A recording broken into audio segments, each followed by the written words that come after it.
What's up, guys? Figured I'd come to you with a video today on the proper technique to jack up an F-body. As you can see, I got the paint correction done. The car looks great, but I'm going to change the oil in it, and so I'm going to use my race ramps, but I wanted to show you, if you didn't have race ramps, the best way to jack these cars up. Okay, so starting here on the side, I like to get a little ways back from the door. You can see where my jack's pushed in. Underneath the car, there's a couple different spots, okay? There's a subframe, which is where you see my jack.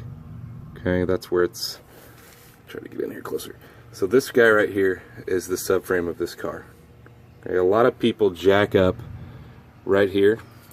And as you can see, somebody who owned this car before me jacked it up incorrectly.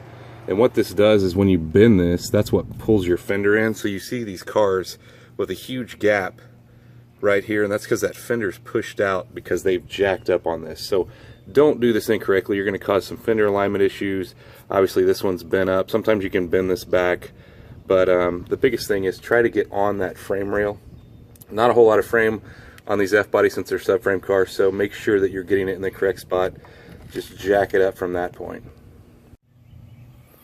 Okay, so once you get this thing jacked up, all right, I've got a pretty good gap here.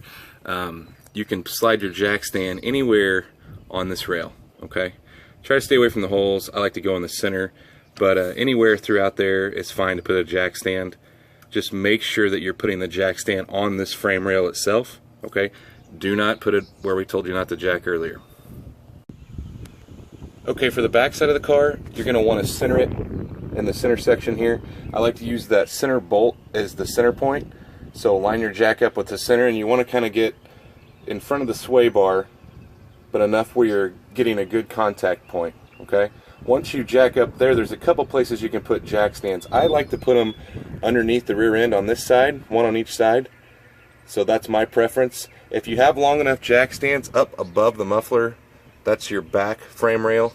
Not a whole lot there, and you have to have pretty long jack stands, so I generally try to use the rear end as my mounting point for my jack stand.